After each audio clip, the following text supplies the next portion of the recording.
Hi,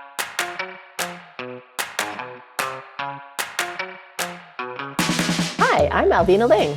And I'm Grace Lynn. And we're book friends forever! We're childhood friends who grew up to be a children's book editor and an author and illustrator.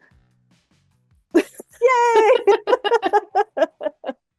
Welcome to Book Friends Forever. This is the Chop Suey, Asian American Identities, Book Banning, Birthday Celebrations, and Book Recs with Alison Morris episode. As a reminder, once a month, although I think we did skip a month, we'll have an odds and ends episode where we cover several topics. Well, we've had some episodes where we'd like do two topics, so it's kind of like a sort of chop suey. But anyway, check out our Instagram handle at bookfriendsforever_podcast. Alvina, how have you been? I have been good. We're recording this on our usual Wednesday. Today is May 13th, but usually Wednesday is my work from home day. But because I had an author come in, Holly Black came in to visit the office. I am here in a conference room recording this episode. That explains the blank wall behind you. Yes, I'm actually, there are some books okay, that's there. better. Maybe I'll move over for our YouTube viewers. Otherwise, it looks like you might be in a prison cell.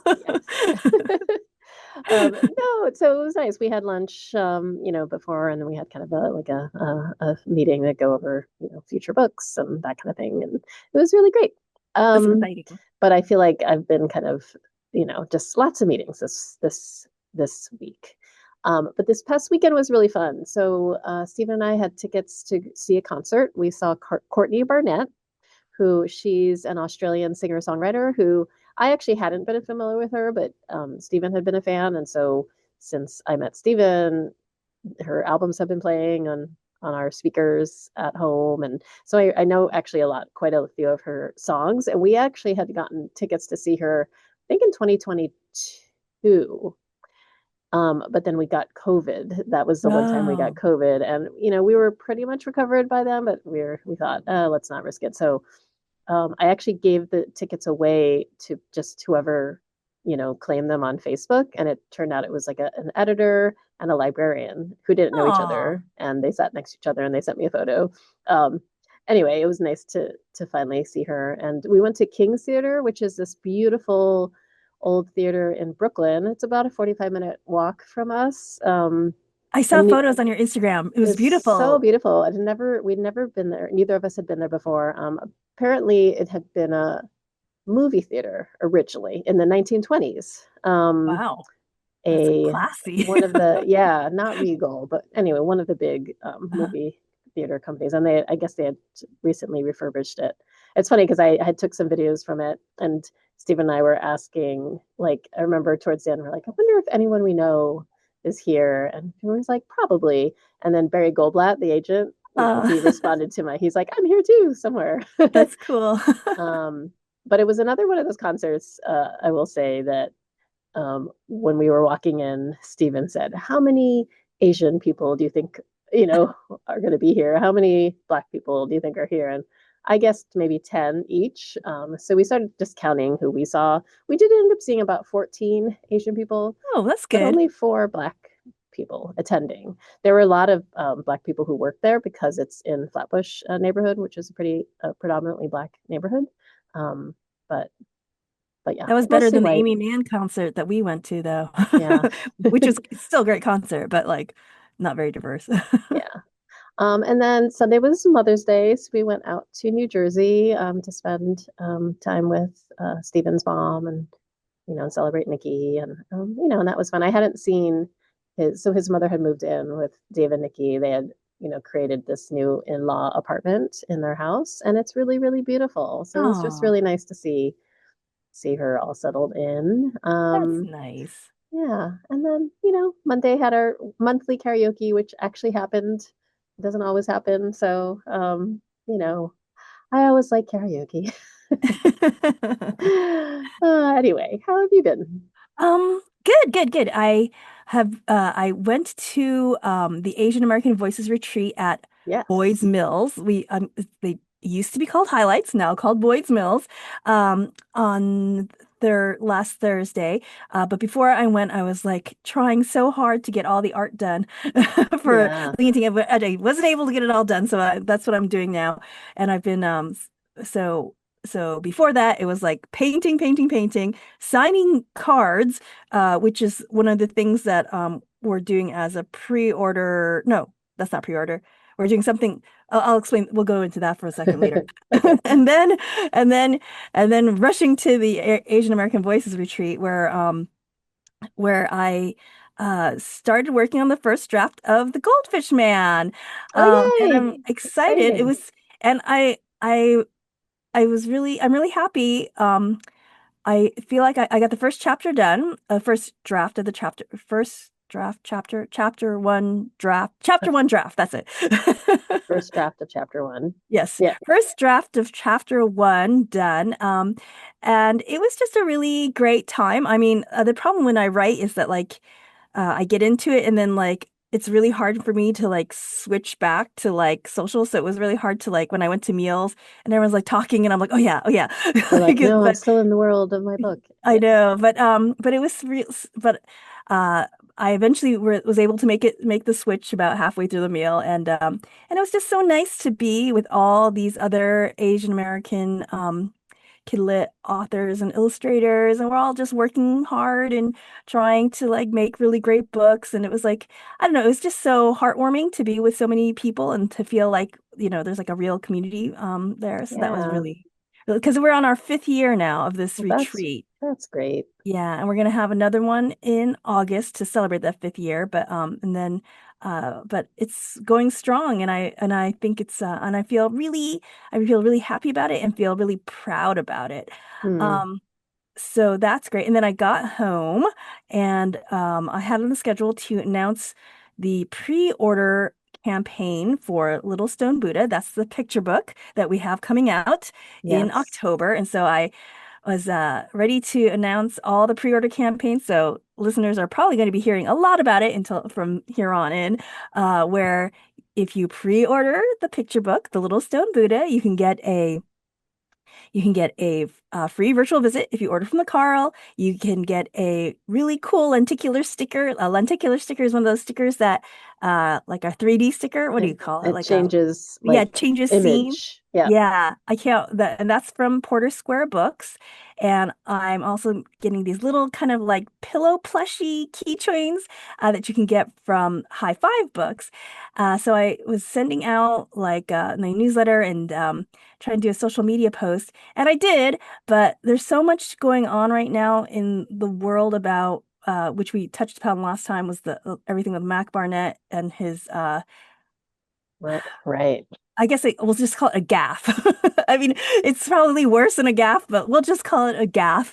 And his gaffe of in his book that people are outraged about. And there was even a Wall Street Journal, yes, Hmm. Wall Street Journal article about it that was brutal, So not to him, but condescending. Yeah, to the brutal to community. the children's book community. That was extremely painful to read. So that was just taking up so much oxygen. I was like, nobody cares if I have a book or coming up. Nobody cares if, and that's kind of why I don't really want to talk about Mac anymore and what he said or what he did or even how he feels. Like honestly, there's so many beautiful books. I mean, I was talking to this great community and we're all trying to make books. We have all these books that we would love to highlight. It's Asian American Pacific Islander Month and like all these books that need attention and they can't get any attention because everything is all the attention is on him and the things that he said that hurt a lot of people. Um, so Yeah. me personally, We it's won't not, give it. yeah, Yeah. it's not that I'm like I say I just want to forget. Not for, I guess forget's not the right word, but I just want the attention to go on on things that deserve it, not on Yeah. this. Like, so let's move on. Yes, we had discussed making it a segment and we discussed Yeah. not. So no. Yes. So that is why I just want to acknowledge that controversy is going on, and I want to acknowledge it's really painful for the kidlit community, and I also feel that pain, but I also want to I just want to pay attention to things that we love instead of the things Yes. that pain us. So, Well said. Here, here. yes. And the last thing I'm going to say, because because sometimes I use use these podcasts as almost like a diary, like that Hazel School play is tomorrow. So, Ooh, so when I listen to this podcast later, I'd be like, oh, it was Hazel School play then. what is the play? So it's called Myth. Gosh, Myth Understood. It's all about Greek gods and goddesses, um, and she plays student Bree.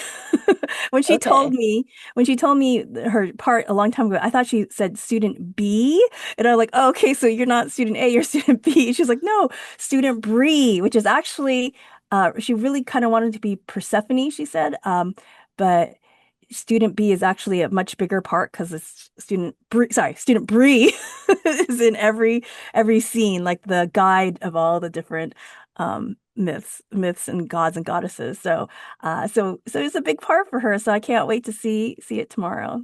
Student Yay. Bree, not student B. She finally, do you know that we've gone through like months and months and she's never corrected me until like yesterday? She's Is like, it, how is it spelled? Like the cheese or BRE? Or B, I'm oh, sorry, B. It's B? It's just B. It's it's not Brie. student Brie, like Oh, Brie, Brie. like cheese. Like Brie is the girl's name in the Okay. play.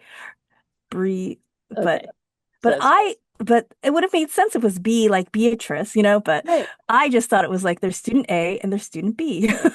Anyway, there is the name Brie.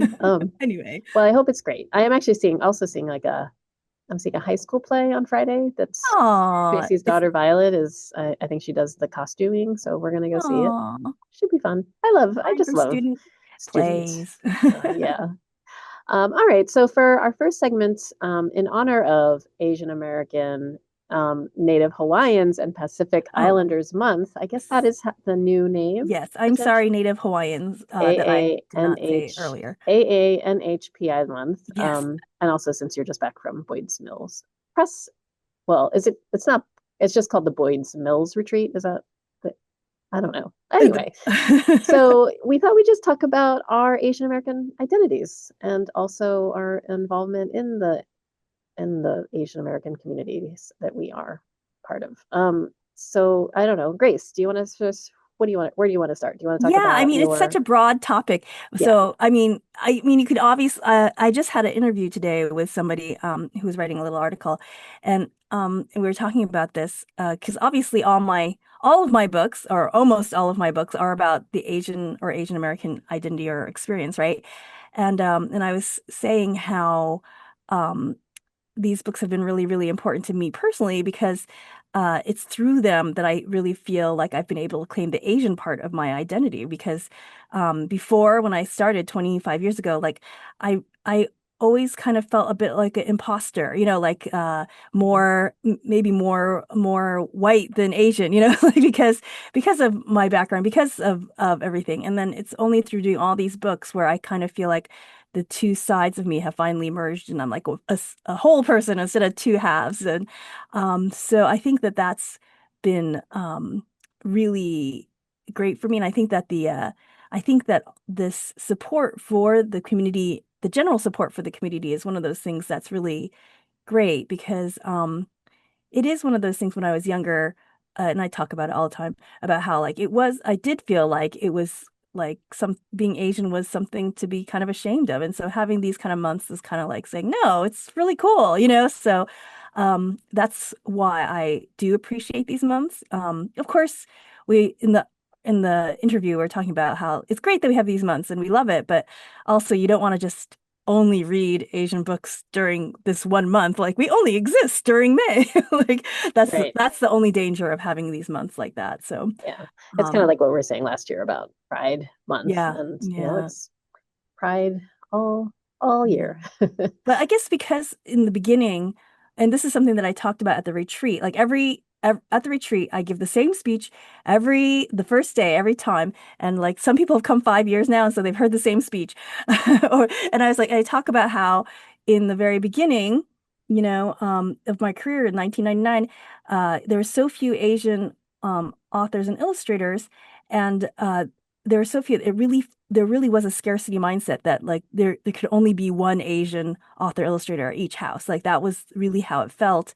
And so every time I saw another Asian author or illustrator, I saw them as competition and they saw me as competition. And it's taken me a long time to realize that other Asian American authors and illustrators are not my competition, that we're a community. Um, yeah, I think for me, I I think I feel like my Asian American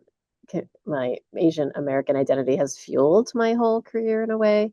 Actually, sorry, you talked about how it was really rare for you to see other Asian American creators, and I feel like when I was starting out, I think I maybe it was lucky that it was Phoebe Yeh and Jenny So you know were Asian American editors at high levels, and I was able to see them as kind of a role model, or like, okay, I can make it in this industry. So that was nice, and I do feel like there are a lot of Asian American editors now, including Connie Yeah. Shu and Tiffany Liao and Mabel Su, and just a lot. Which is really great to see. Jenny Bach, and in fact, I mentioned, when I decided on my name as my imprint, Alvina Ling Books, it was that Asian American identity that was in part a reason why I ended up going with my name. And yeah, I feel really lucky that I've just been able to acquire so many wonderful books that both are by Asian American creators and about Asian American kids.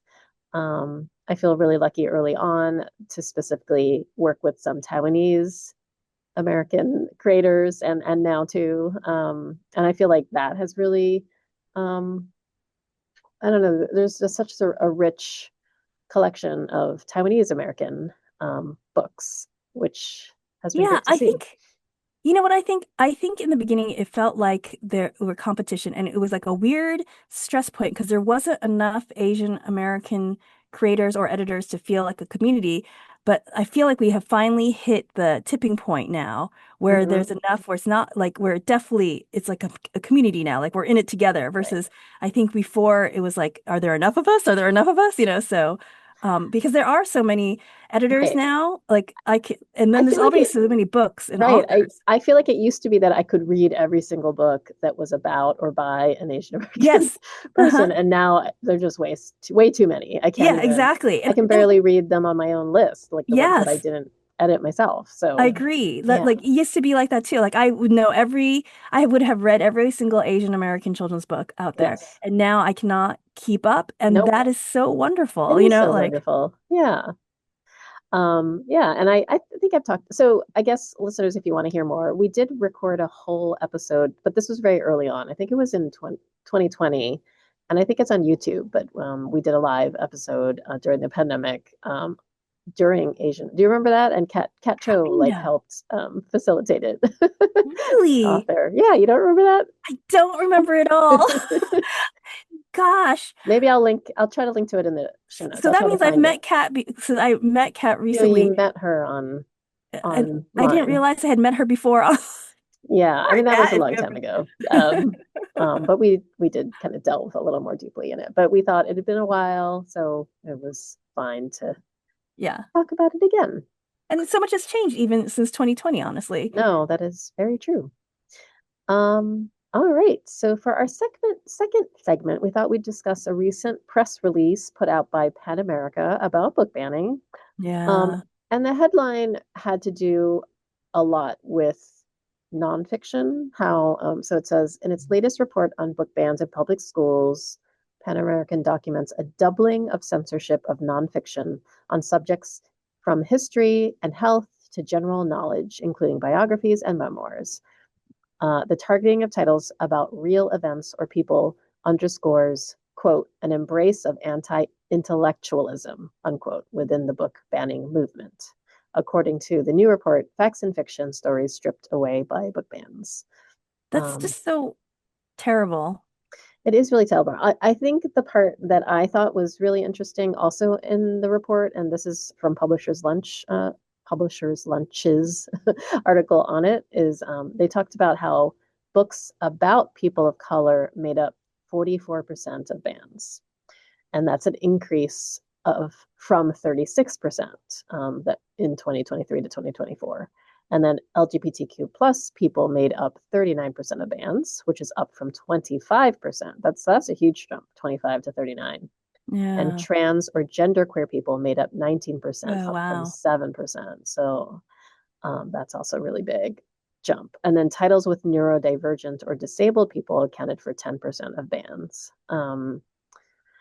So that's really frustrating. Not to talk about Mac again, but I think this is why a lot of people were upset by what Yeah. Mac was saying, Because is because we're under attack from all sides, and yeah, so we're just under attack and it just doesn't seem like the right time to make a criticism like that when you're the ambassador of right. children's literature. I think if you're not the ambassador of children's literature, you might have some leeway. But when you are the ambassador of children's literature, it just doesn't seem like the right time to Yeah, too bad talk about stuff. something else other than Um, these big bands. yes. So Penn also looked at the topics of the books. So most banned books feature non-sexual violence, 57%, or death and grief, 48%. Banned empowerment self-esteem titles grew from 31% to 39%. And then they talked about nonfiction. So 52% of banned books deal with activism and social movements. Ugh. And then 22% removed cover race or racism.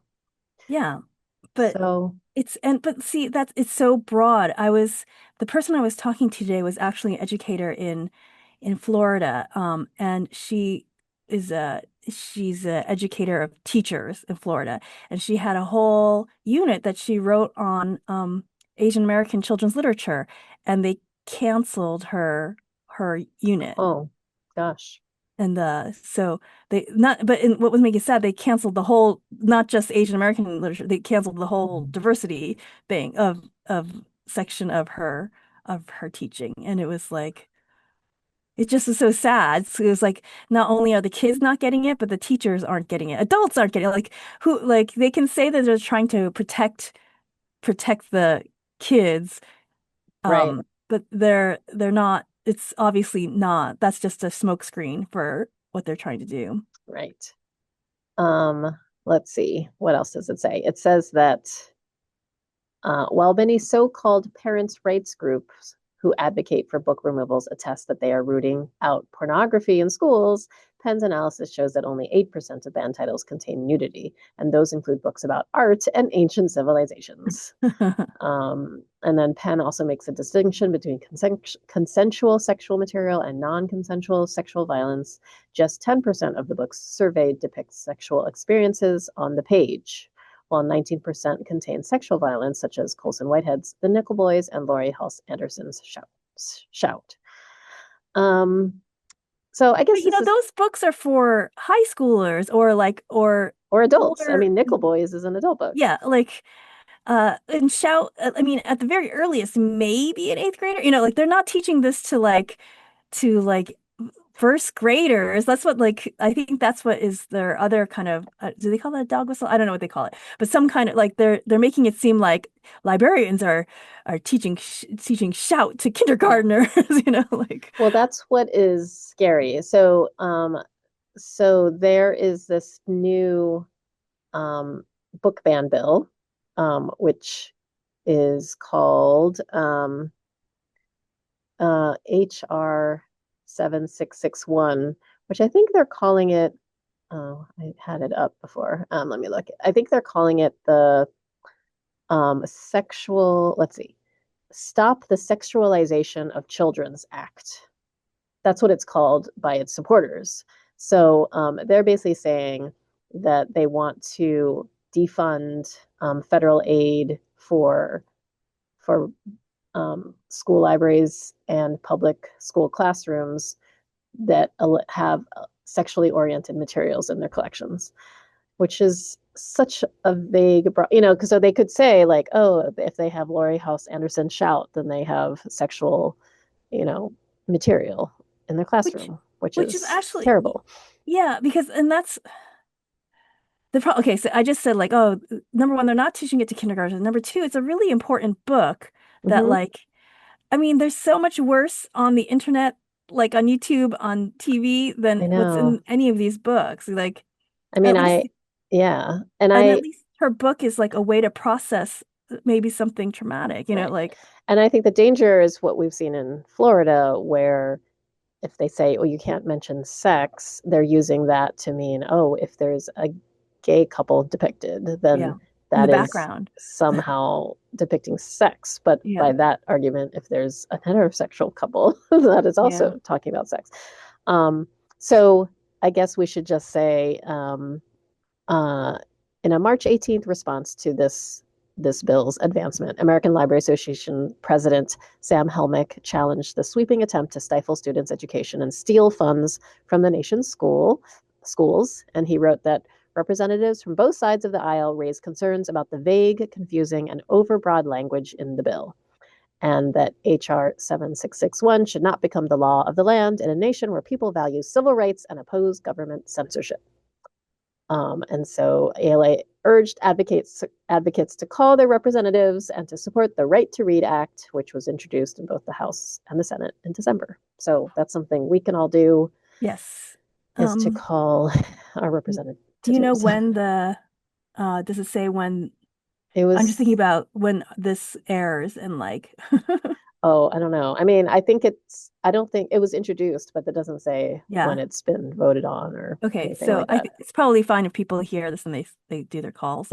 Yeah. I mean, I there's I always don't going to be know. something. I know there's always gonna be something. That's what's so demoralizing. I was doing calls regularly and then I kind of dropped off because it just felt like I'm just wasting. And it's not true, but I was starting to get demoralized and felt like I'm just wasting my time. But then I start again, and then I stop, and I start again. It's kind of maybe it's like exercise Yeah. I mean, I sent a until you letter. make it a habit. Right. It's true. I'm definitely not in the habit of doing that, so I Yeah. could definitely get back in the habit too. Yeah.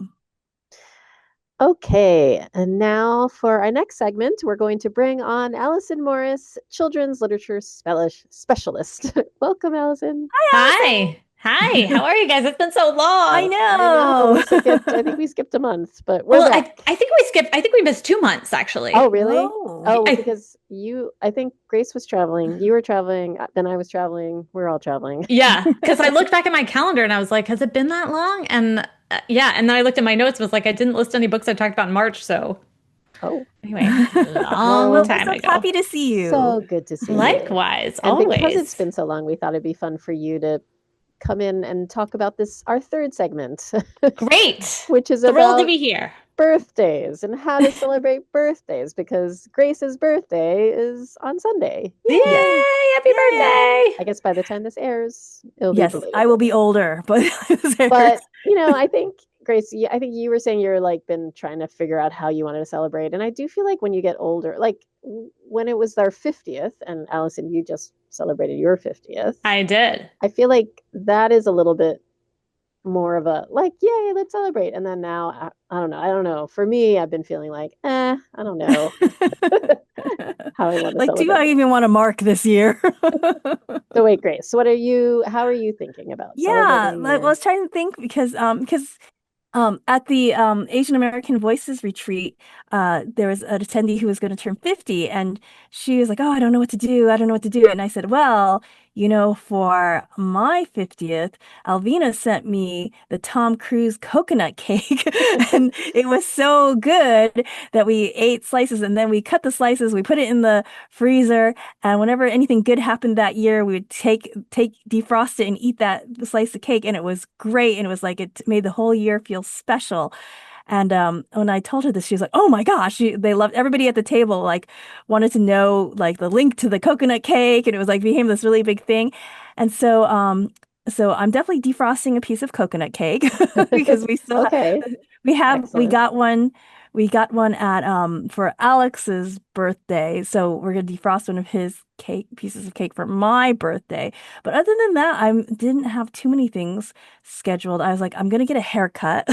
Mhm. And maybe I'll go get like a Which you facial. you only do once a year? Is that right? I know. This is my birthday haircut. Perfect. Perfect. And then maybe I'll get a birthday facial because, to keep that youthful glow. That's nice. But I'm not really sure. I feel like I should do something else, but I don't want to make too big of a deal out of it. Like, I feel like it'd be nice to start a tradition now, like a small little tradition of something. Mm. I feel like why not, Grace? I think the Graceland annual parade in your town, why not? Like, why do we think it has to be on a particular like a 5 or a 0 year? I think, anything that ends with a 1, a 2, a 3, 4, lean in. I say that as someone who every year also is like, oh, I don't know. Do I have to come up with something? I remember like for my 50th, I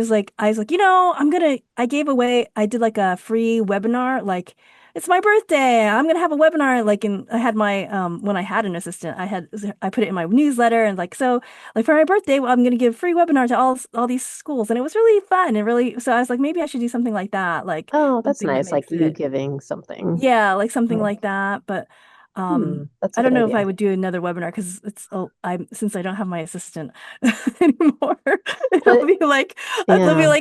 like 50 schools showing up and like nobody there because I don't know what because I messed up the scheduling. So I don't think I should do anything like that. But I mean I don't think I should do a live webinar, but I am thinking like something like that, like give away free books or something. I don't know. Hmm.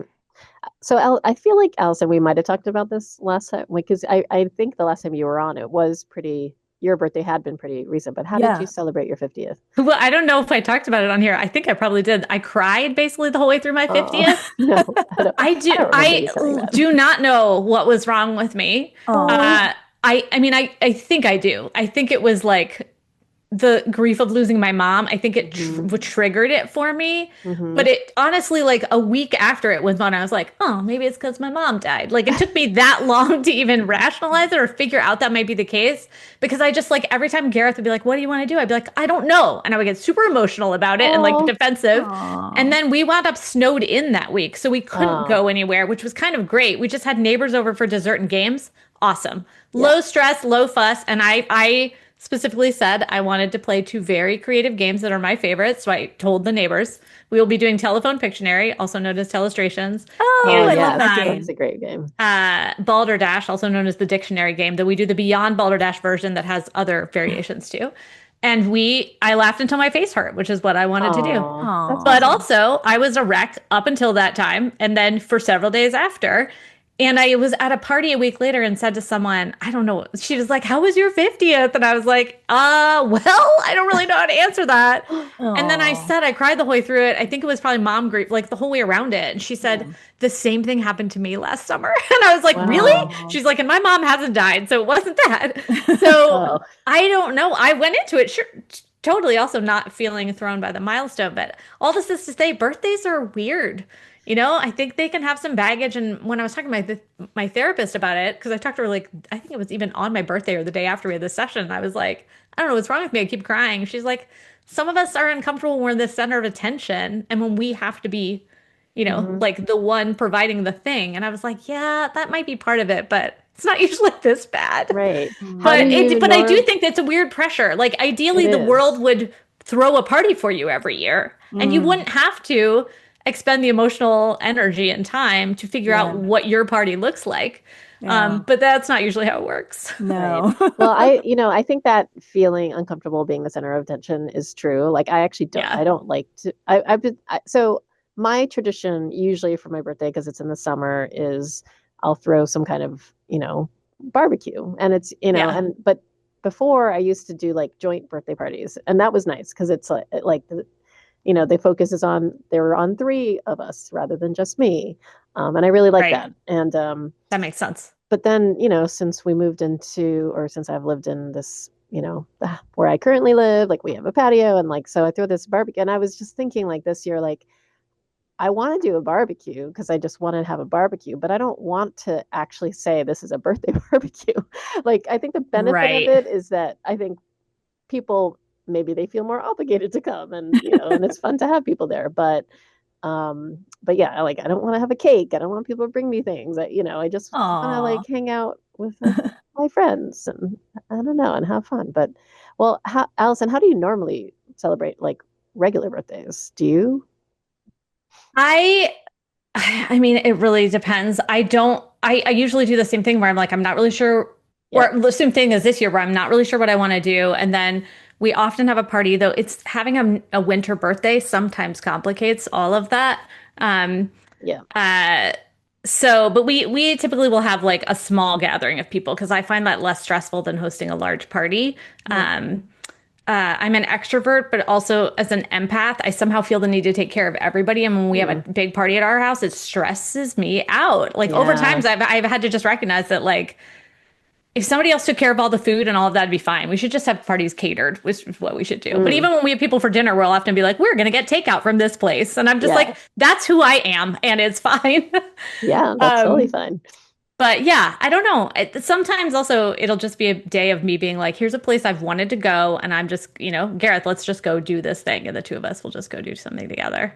Yeah, that's But fun. this year's the exception because this year was my 50th and we just did a big trip to Hawaii for a week. Oh, that's Um, so awesome. and four of my closest girlfriends who are turning 50 in the next year. Actually, one of them we grandmothered in Yeah. because she's turning 49. But the other three, we're all turning 50. And so it was our Hawaii 5-0. So it was Gareth Aw. Yay. and five amazing women. He knows all of them well. And we just had the best time. The best time. Hooray. That's Yeah. awesome. So I mean, it is highly a nice recommend. excuse to do something special Yeah. for sure. Yeah. And this was also Yeah. nice because because I had the idea. We had this amazing opportunity to rent a house from a friend, very generous friend. And so it was like a low cost vacation and be like, hey, friends, airfares are pretty okay right now. Do you want to come to this? And they were like, heck yes. And they weren't necessarily going to do that same thing for them. And so Yeah. it was nice, as you're saying, Alvina, also to share it with other people. Yeah. And so it wasn't just about me. It was like I could make it about all of us. So yeah, I guess maybe that's my takeaway is that I should always be celebrating with other people instead of just doing it alone too. Wait, Grace, Yeah. do you have a typical way you usually celebrate your birthday?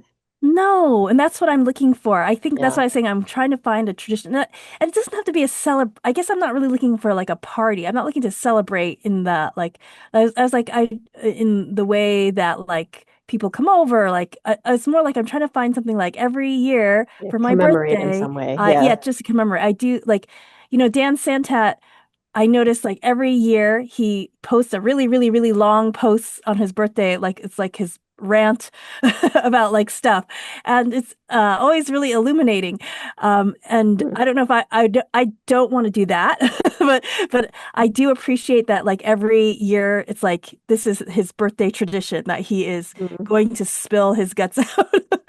Like That's kind of cool. That is interesting. like, and so I'm like, I would like to do something where every year it's like not spilling my guts out, but like every year I do a something, Yeah. like, um, but I don't Mm. know what. So Yeah. if Yeah. anyone Well, has any I kind of ideas, like, I mean, like, you know how Facebook, like if they know your birthday is coming up, they say, "Do you want to have a birthday fundraiser?" yeah, Like that's actually a nice kind of thing to do. yeah. So maybe it's like every year you do some kind of charity or something like that, a Hmm. fundraiser or something. I remember a former coworker used to say that on her birthday she likes to have ice cream for breakfast, which is a nice thing to I also think do. I think one of the things that I've starting to really um yearn for are more like rituals, right? Like Yeah. I read this book a long time ago. Um, Is it The gosh, Art of Gathering by Priya Parker? no, it Okay, wasn't. that one is But it was, great. but there It's was great. one where I think it's the War of Art, not the Art of War, but the War of Art, Hmm. where it's about this writer and but it was a good book in its own way. But the big thing that I took away was like he's like every time before I write, I have a not a prayer, but I recite this poem, like and that's how my body knows that it's time to write. Like that's how my brain knows it's time to write because I sit down, I have my thing, I recite this poem, and then I go to work, and I was like, oh, that's kind of cool to have like a ritual. Like I don't have something where I say the poem out loud or I like put on my Yeah. magic socks or something like that. And I kind of would like to have that. Of course, I guess then you get a little attached to it maybe. And if you don't have your socks, then what are you going to do? But you know what I mean, like something. Right.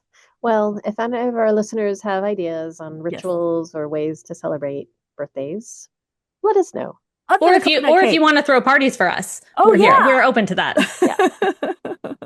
All right. So now, Allison, you will be telling us what we could be reading. Yes, tell us what we could be reading. Oh my gosh, you guys, I was like, how am I going to choose from all these recommendations because it's been so long and I have so many, as always. I'm going to start with the thing I've done sometimes in the past where if I've been traveling a bunch, I'm like, let me like kind of tie books into that.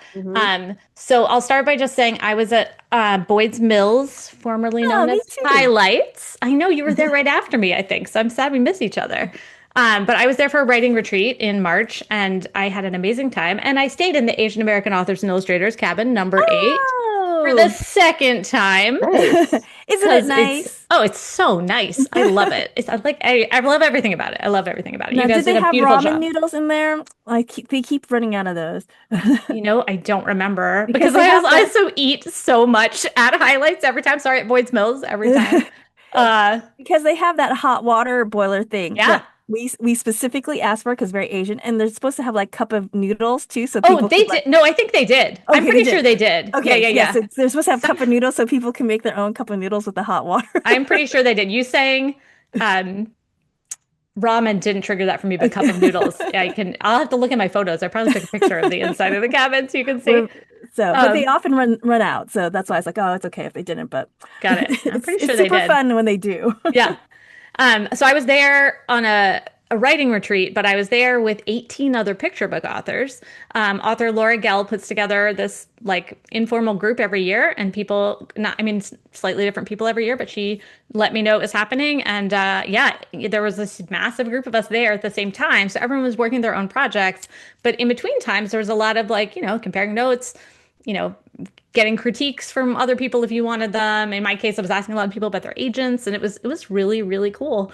And Laura, just a shout out to Laura. I haven't actually read her new book, but she's done so many books for all ages. Or I shouldn't say all ages, picture books and board books in particular is her sweet spot.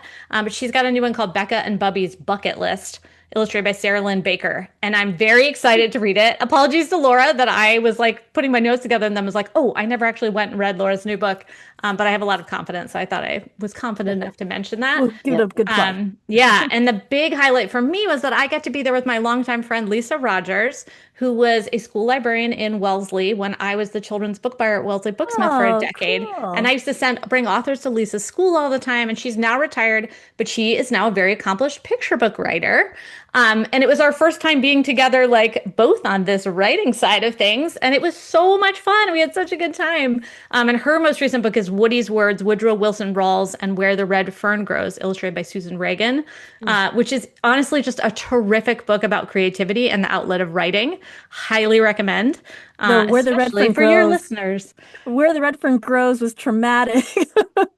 She gets, it is, yeah. You might read the picture book. Maybe it'll help heal some of those feelings you have. It will at least, I think, make you feel closer to Rawls in some meaningful ways. Yeah. Maybe it'll make me forgive him. Yeah. Forgive him for killing the dog, man. I never actually read that one as a kid. You did? Oh my gosh. It probably makes, it's the book that made me cry the most, probably. Yeah. Okay.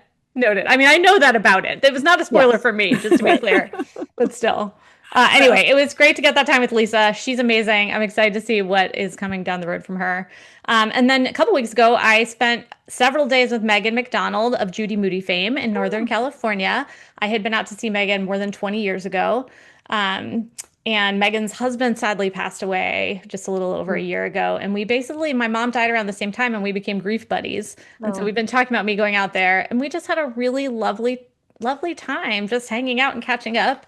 And also Megan has a terrific new series that is called the Fairy Door Diaries. It's a chapter book series in the same sort of format as The Princess in Black books and for the Oh. same audience. And it is just delightful. I have to say, Megan writes kids better than almost anyone I know. Their annoyances, their oddball ideas, like the quirky things that you do where you're like, oh my God, kids, why would you do that? I love that about her books. And that's perfect for this sort of series. It's about a girl who really, really wants to believe that fairies and pixies and elves all exist. So it's delightful. And the first one in that series is called Eliza and the Flower Fairies. It's got full colored art by Lenny Wen, and I love the illustrations. They're Oh, just great. I like her Um, work. I do too. And she's just great. Megan, she's great, as well as her husband, Richard. All right. And then, as I said, I went to Hawaii for a week. And before I went, one of the things I did, actually, I have a copy. I'm going to hold it up here, is I read this book, it's called Colonization of Hawaii, Hmm. um, which is part of the Racial Justice in America Racial Justice in America AAPI Histories series. It's published by Cherry Lake, who's a publisher that does education books for the education market. These are all written by Virginia Lowe Hagan, Oh, who, at least as of 2023, she's a director of the Asian Pacific Islander Desi American Center at San Diego State University. And this book is great.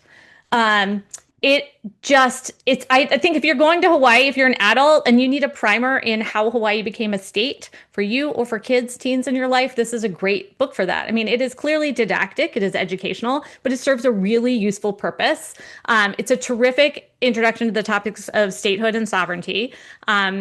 And yeah, it's clearly intended to teach history, but I think it does it really in a very engaging way. The content's very well organized. It's easy to parse. And it very plainly states the United States colonized Hawaii and later made it into a state. And it lays out the order of events through which that happened in a way that is just, you don't have to read an entire adult nonfiction book about. You may want to after you read this, which would be great, but it gives you at least this quick sort of overview. And as she states, I'm going to quote here from the book because I really like this section. It's important to decolonize how we think about Hawaii. We need to see Hawaii as more than a tourist hotspot. We need to understand its history and honor its culture. Because of the United States, Hawaii has been negatively changed in many ways. We need to be critical of the role the United States has played in colonizing Hawaii. And I think this book helps readers do those things. And it also helps them understand why it is that some Native Hawaiians continue to fight for independence. So yeah, great. Colonization wow. of Hawaii, definitely a worthwhile read. Even if you're not going to Hawaii, it's a worthwhile read, just to say. If you're doing Yeah. a unit on colonialism and colonization, it is definitely a worthwhile thing to read. And yeah, and then we just got home last weekend. Today I had my critique group, my amazing local picture book critique group. We had a meeting. They're just like love fests, you guys. We get together Oh, and we're like, yay. you guys are brilliant. This is so much fun. One of the members of my critique group is Rasheen Kiria. And her newest picture book is Welcome Uncle Nowruz, A Persian New Year's Story. Rasheen, just to say, is the author. She's illustrated more, but she's authored some also. She's created more than 100 books Oh, between the wow. US, Iran, and European publishers also.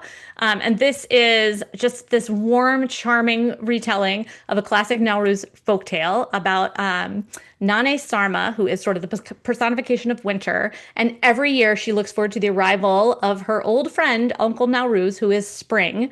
And there are children in this book who are trying to help her get ready and keep her awake so that she will actually be there for his arrival. And it's just delightful.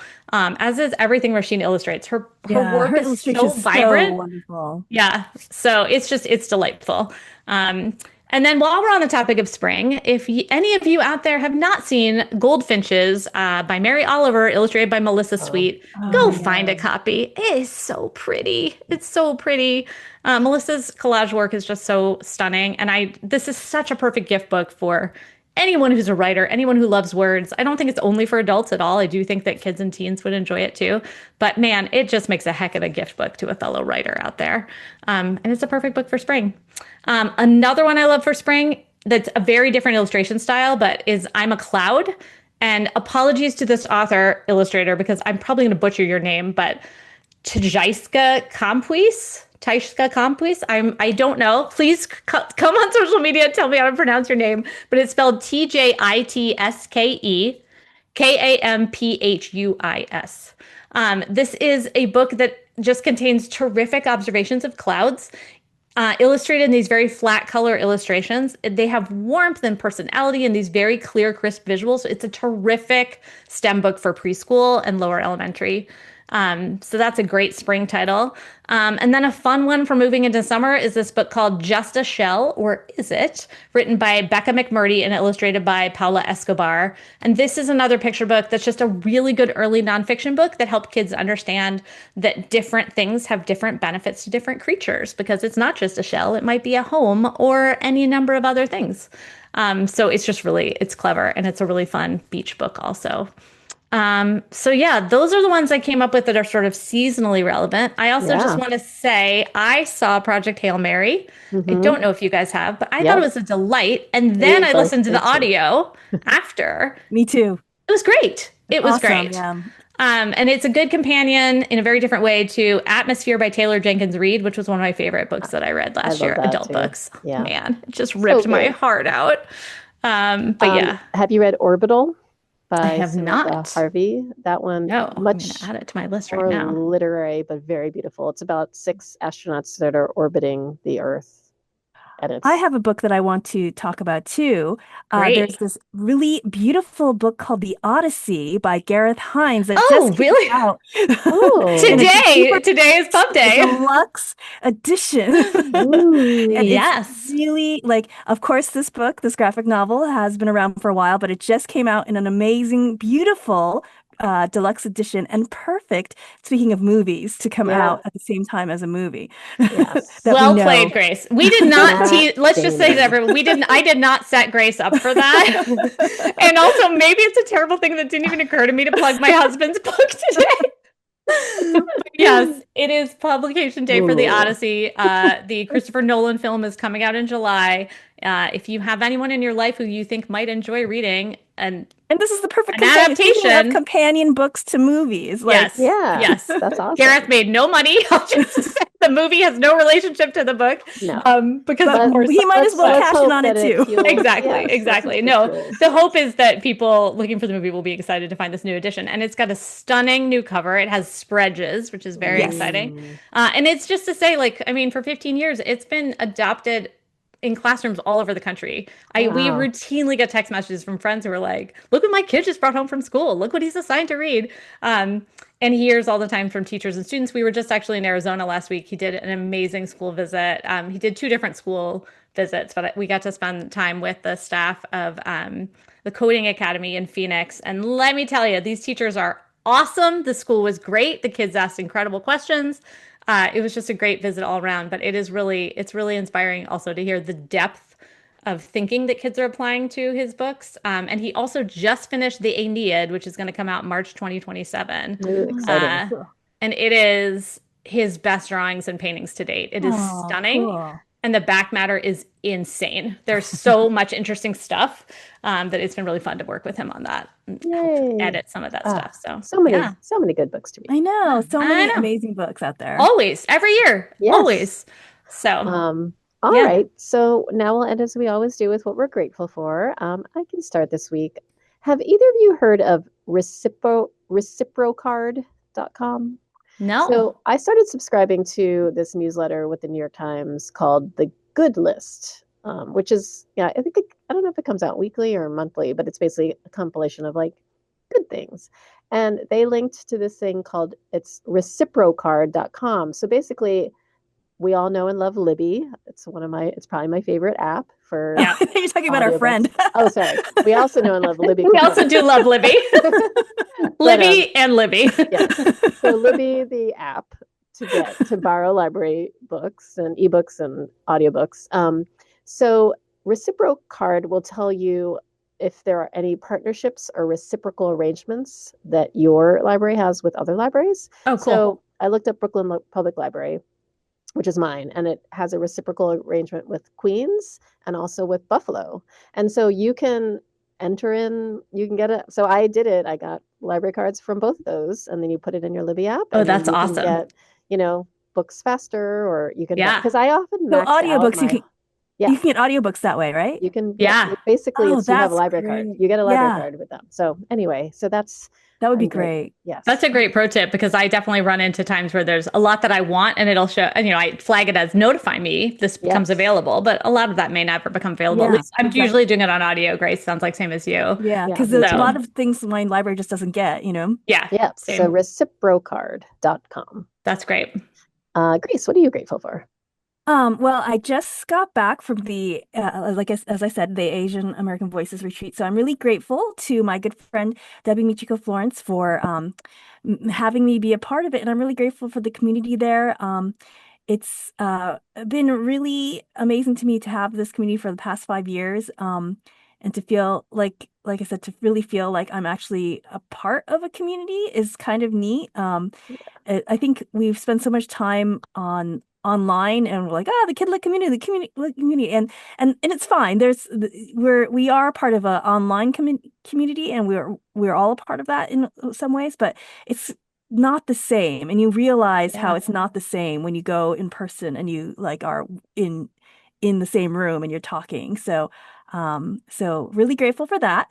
And I'm really grateful that the weather is finally like nice, like the flowers are blooming and like Yeah. the sun is up early, and I'm like, oh, I could go for a run as soon as I wake up almost. Like whereas before I'd like have to wait. Like so it's just, and that's such an uplift in the morning for me. Yay. But Alison, what are you grateful for? Oh man, I was sitting here listening to Grace and not really thinking a whole lot, but I'm just gonna say, you guys, I'm really grateful for Hawaii.